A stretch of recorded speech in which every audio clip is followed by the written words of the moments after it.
The invitation never came. Not by mail. Not by text. Not even one of those lazy family group messages with glittery gifs and fake cheer.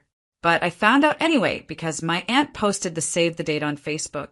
Can't wait to celebrate Evan and Kara. The big day's almost here. And just like that, I knew my brother was getting married. And I wasn't invited. I didn't react right away. I didn't scream or cry or call anyone to ask why. I just sat on the edge of my bed, holding my phone, reading every comment like it was some riddle I was supposed to solve. I waited 2 days before I asked. It was my mom who picked up. I kept it simple. I saw the post. Is it true? She didn't even hesitate. Yes, sweetie. It's a small wedding. Just the people who make the couple feel at peace. That last word, peace, it tasted like poison coming out of her mouth. I said, so I make Evan feel what exactly? She laughed, soft, low, condescending. The kind of laugh I'd heard since I was 13 and too dramatic for crying when my brother trashed my sketchbook. You know how it is, Isla. You're intense. You take up space. Evan just wanted it to be easy. I bit the inside of my cheek. Hard. Got it, I said. You could have just told me. And then she said it, the part that cemented it. Honestly, Isla, it's better without you there. Like she meant it. Like she'd been waiting to say it. I smiled, though she couldn't see it. Perfect, I said. I'll be in Greece that weekend anyway. A pause. Greece? Booked it just now. Well, that seems extreme. No, I said, calm as ever. What's extreme is raising a daughter and then pretending she's not part of your family when the cameras come out. I hung up. Didn't wait for her reply. Didn't give her a chance to backtrack. Instead, I opened my laptop and booked a solo trip to Santorini. Non-refundable. One way.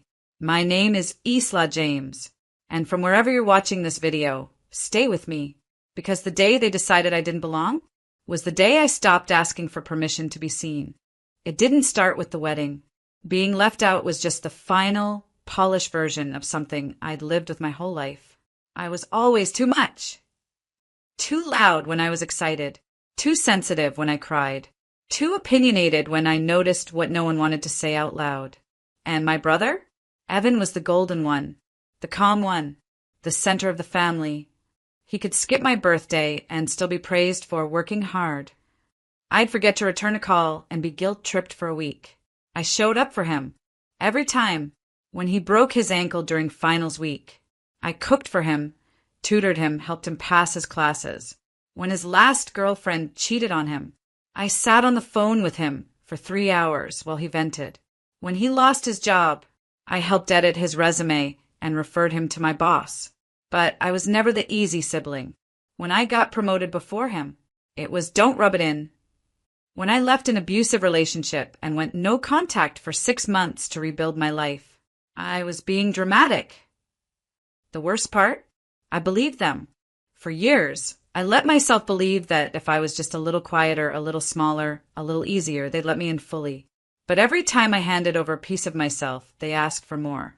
And when I finally stopped, when I started going to therapy, setting boundaries, saying, no, I won't cover for him this time, the cracks turned to walls. I wasn't family. I was friction. And friction doesn't make it onto the guest list. So no, the wedding wasn't the betrayal. The betrayal was the decades of rewrites. The years I was cast as the overreactor, the outsider, the difficult one, just because I dared to say, this hurts. And the wedding? That was just the moment they finally said it out loud. We like it better without you. Fine. I'd spent enough time trying to squeeze into a frame that never fit. I wasn't going to shrink myself one more time for the sake of a photo. Let them have their perfect little wedding. Let them keep their clean story. Because I wasn't going to be the background anymore. I was going to be in Greece, smiling in every picture. There was something liberating about packing a suitcase with no one else's expectations folded inside. No gifts to bring. No emotionally loaded dresses chosen for family harmony. No backup outfit in case someone made me feel like I didn't belong. Just me, a few sundresses, a camera, and silence. The flight to Greece wasn't spontaneous. It was intentional. I didn't want to sit home and sulk while they toasted to their picture-perfect life without me. I didn't want to scroll through filtered wedding stories, pretending I didn't care while my chest tightened. I wanted distance, real, physical distance. So I gave myself the gift they never could: escape without explanation. I booked a small, whitewashed villa in Santorini with a view that stretched so far it made the past feel tiny. The morning I left, my mother texted me, "We'll miss you this weekend. Hope you find what you're looking for." I stared at it for a while, not because I was touched, but because she genuinely didn't understand that what I was looking for was already gone. Respect, belonging, safety. They'd stripped those away one quiet insult at a time, long before they removed my name from the wedding guest list. So I didn't respond. Instead, I zipped up my suitcase, turned off my phone, and held a ride to the airport. On the plane, I watched the sunrise. Not through a screen, not for a post, just watched it. For the first time in years, I wasn't dreading my phone buzzing with another passive-aggressive message or being guilt-tripped into fixing something I didn't break. I landed in Greece with no one waiting for me, and I felt lighter than I had in years. I wandered the narrow, blue-trimmed streets, barefoot in places, letting the island hold me without asking me to be anything but myself. One afternoon, I bought myself a gold ring from a market vendor. Nothing fancy, just something beautiful and whole, like I was finally learning to be. I posted a photo that night, just my hand on a balcony railing, ring glinting in the sun, wine glass in the background, and one caption: "Turns out, peace looks better without permission." No names, no shade, just truth. Within minutes, the comments rolled in. Some from friends, some from family, and one from a name I hadn't seen in months: Cara, Evan's fiancé. "Wow, you look radiant. Hope you're doing well, Yellowheart." I didn't respond, but I smiled, because somewhere someone was realizing I wasn't sulking in a bedroom. I wasn't mourning an invitation that never came. I was living, and I wasn't going to ask them to notice anymore. I was just going to keep being impossible to ignore. Santorini didn't feel like revenge. It felt like reclamation. Every morning, I opened balcony doors and let the breeze rush in, warm, salty, gentle, the exact opposite of the house I grew up in. I didn't check the wedding countdown, didn't peek at guest lists. I wasn't avoiding it. I had simply outgrown it. Instead, I took photos. Not selfies. Photos of the sea spilling over white rooftops, of olive trees dancing in the wind, of myself occasionally smiling, yes, but not for anyone but me. I posted them quietly, without hashtags or attention-seeking captions. But people noticed anyway. The comments started light. "You look so peaceful. Living the dream. I thought you were going to Evan's wedding." That last one came from an old classmate, someone who didn't mean harm, just didn't know the script had changed. I didn't answer, but I could feel the questions multiplying back home, because while I was floating in the Aegean Sea, my absence was beginning to ripple across the picture-perfect wedding. I didn't plan it. I didn't need to. All I did was step out of the frame, and suddenly the image didn't hold the same weight. Mia, my cousin, texted me, "They're acting weird. Everyone's asking where you are. Even Cara looks confused." Then another, "Did you really go to Greece?" I sent her a single photo, my feet in the sand, a white chapel in the distance, ocean behind it like a promise. She replied with a heart. No words, just understanding, because Mia had always seen me. Quietly, softly. She never defended me out loud, but she never laughed at their jokes either. I posted again the next night. A photo of my dinner table, just one plate, one wine glass, sunset dripping down the wall behind it. The caption? "Some tables are better when you sit alone." That one hit differently. I didn't tag anyone, didn't even link it to the wedding. But within hours, my inbox was full. Family friends, co-workers, even Cara's maid of honor, someone I'd barely met once, messaged, "Wait, why aren't you at the wedding?" And that's when I realized something. They hadn't told people. They'd kept me out quietly, without explanation, as if I was the problem and their perfect image would hold without me. But now, their silence was cracking, because I wasn't hiding in shame.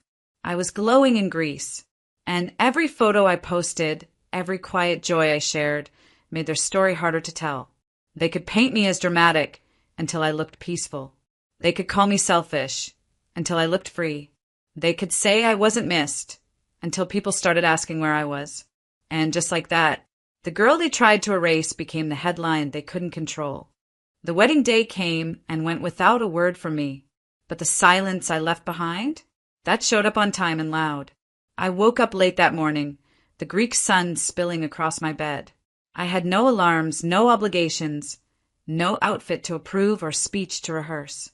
I pulled the curtains open and just stood there for a moment, barefoot on the cool tile floor, watching the white rooftops glow under the rising light. Back in California, the ceremony would be starting in a few hours. I poured myself a coffee, ate breakfast slowly, watched the sea shift colors like it was breathing with me. Then I opened my phone, not to check the wedding feed, but to post my own view. It was a short video, a pan across the bay, my hand reaching for my coffee cup, my toes dipped in a pool. The caption? Peace. No RSVP required. I didn't think much of it, but by noon, my cousin Mia had messaged me again. Okay, things are awkward. Everyone's asking where you are. Your name came up twice before appetizers even hit the table. Then, 30 minutes later, Kara's dad just asked Evan why his sister didn't show. His answer? She had other plans. I laughed out loud. He wasn't lying, but he didn't say why. And apparently no one else could explain it either, because they hadn't planned for that part. They thought I'd just disappear quietly. But instead, I'd become a question they didn't have an answer for. Back at the wedding, things weren't going according to script. Mia's updates kept coming in between photos of my fresh seafood lunch and a boat ride I hadn't even planned. People are confused. Aunt Teresa is trying to cover for it, but she doesn't even know the full story. Kara looks tense. Your mom's trying to act like nothing's wrong, but she's fidgeting like crazy. And then came the best one. Your post is going around the room. I swear I saw Evan clench his jaw. I didn't respond right away, just stared at the sea and let the breeze wrap around me like the softest no thank you I've ever given. The wedding went on without me, technically, but apparently my name hung in the air like fog. There was an empty chair at the family table that no one would claim. No one wanted to admit why it was there. That chair wasn't just empty. It was mine, and it echoed louder than a toast. Mia sent one more message at the end of the night. Everyone saying it felt off. Beautiful but cold. Like something important was missing. I smiled, because I wasn't missing. I was finally exactly where I belonged. The morning after the wedding, I hiked a cliffside trail that overlooked the sea. I didn't check my phone, didn't refresh any feeds, didn't scroll for glimpses of the ceremony I'd been erased from. I already knew what I needed to know. They noticed my absence. They just didn't know what to do with it. For years, I thought I was the broken piece in a perfect picture. I was the difficult one, the too emotional one, the why can't you just let it go one. But the truth had been clearer than I'd ever allowed myself to admit. I wasn't difficult. I was aware. I saw things they didn't want named. I called out behavior that was easier for them to pretend wasn't there. I remembered every time someone cried in silence and no one reached for them, and I dared to say, this isn't okay. They didn't exclude me from the wedding because I didn't belong. They excluded me because my presence disrupted the story they were trying to sell. A story where everything was fine, where our family was perfect, where no one had ever made anyone feel small, invisible, or replaceable. But you can't build a fantasy on top of someone who keeps telling the truth. That's why they needed me to shrink. That's why they wanted me quiet, malleable, grateful for scraps. I used to think they were uncomfortable with my feelings. Now I know they were uncomfortable with my clarity. And the moment I stopped asking to be included and started building a life outside of their script, that's when the whole thing started to collapse. Not because I attacked them, but because I took away the glue they never acknowledged. People like me, we hold families together in invisible ways. We smooth over arguments. We remember birthdays. We stay late to clean. We send the apology first, even when we're not wrong. And when we stop, the weight falls exactly where it always belonged. On them. That week in Greece, I wrote more than I had in years. In a small leather-bound journal I bought from a street vendor in Fira, I wrote a letter to myself. You're not too much. You were just surrounded by people who wanted less of you than you deserved to give. And for the first time, I believed it. I believed I didn't need to be softer, quieter, smaller to earn space at the table. I just needed a new table. One where love wasn't conditional, where inclusion wasn't a prize, where silence wasn't required in exchange for belonging. I spent my final night in Greece watching the sun melt into the sea. No one called. No one apologized. And I didn't need them to, because I had finally given myself what they never could. Peace. The photos hit social media 3 days after the wedding. I didn't go looking for them. They just appeared, tagged by mutual friends, liked by distant relatives, framed in white filters and fake gold sparkle. Evan and Cara looked beautiful, perfectly posed, matching smiles, hands gently folded over each other like they'd never known conflict, never known anything but sunshine and yes. But their eyes told a different story, at least to me, because I know Evan. I know the way his jaw sets when he's nervous, the forced smile that only stretches the top half of his face, the way he pulls slightly away from people when he feels like something is missing. In every photo, he looked like he was holding something in, or maybe trying to hold something together. It wasn't me who said it first. It was Mia. She texted late that night, no greeting, just the words. You were the glue, you know. I stared at it for a moment, then responded, I know that now. She sent another. It felt hollow, pretty but hollow.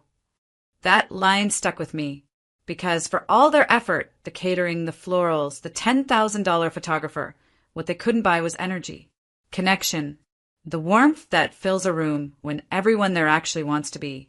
From what Mia told me, the day went off without a hitch, technically, but guests whispered. Aunt Teresa asked 3 people if I was running late. Cara's cousin pulled her aside and asked, wait, didn't Evan's sister help plan their engagement party? Why isn't she here? Apparently, my name came up more than the groom's father's speech. And no one had a clean answer. They tried. I'm sure of it. They probably blamed my mood swings, my sensitivity, maybe even hinted I was traveling. But no one bought it, because when people are used to you being everywhere, planning, pouring, holding space, your absence isn't invisible. It's glaring. And I didn't need to rub it in. I didn't need to post one last photo or send one last quote or throw back a clever jab. I had already said everything I needed to say by leaving. They were expecting rage. Instead, I gave them peace. And that peace made more noise than anything I could have screamed. That week, I printed one photo for my trip. It wasn't the flashiest one. Not the yacht, not the ruins, not the panoramic cliffside sunset. It was a simple shot. My bare feet in the sand, a glass of wine nearby, a closed book on my lap. Stillness. I bought a wooden frame for it, hung it right where the old family photo used to be. I didn't hate them. I just wasn't carrying them anymore. And in that stillness, something softened in me.